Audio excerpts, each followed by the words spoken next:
Good day mga sir, at panibagong araw na naman, panibagong video na naman tayo ngayon mga sir. Yung project nga pala natin ngayon is portrait tattoo, realism black and gray yung gagawin natin mga sir. At dyan nag-stencil na tayo dyan.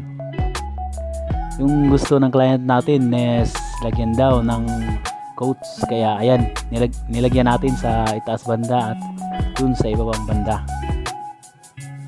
Mamaya lalagyan pa natin yan ng counting background. Sa binti natin ilagay ang design na yan mga sir.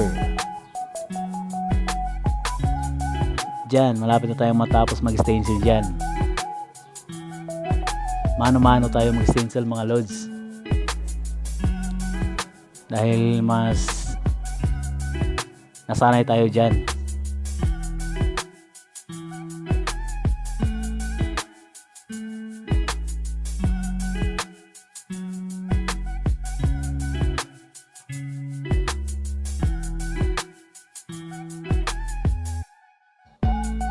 At dito malapit na tayo matapos mga lods, at mag-uumpisa na tayo sa tatuan.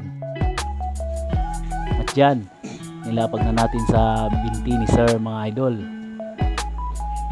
Medyo hindi kapatian si sir, kaya gagawin natin yung best natin para medyo maangat yung gagawin natin pisa ngayon mga sir. At dyan nilapag na natin yung naka-stencil natin design. Pinaindikit na natin maigi mga lods.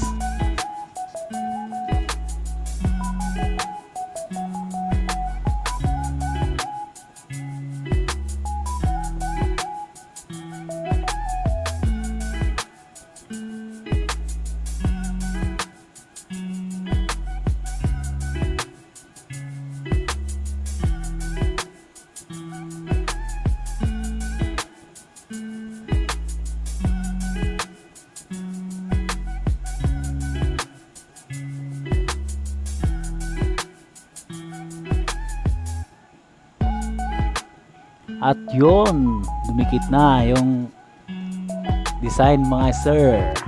At uumpisa na natin sa pagtato. Ayan, nasa kalahati na tayo dyan mga lods. Nasa ilong na tayo dyan, tsaka labi mga sir.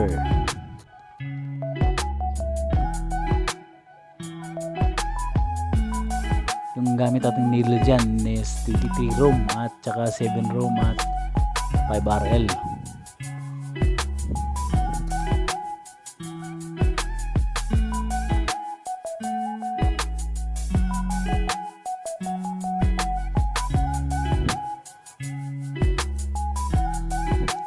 At palike na rin po sa mga video natin, at papalo na rin po sa aking Facebook account. At sa mga gustong magpatattoo dyan, message nyo lang po ako sa aking Facebook account.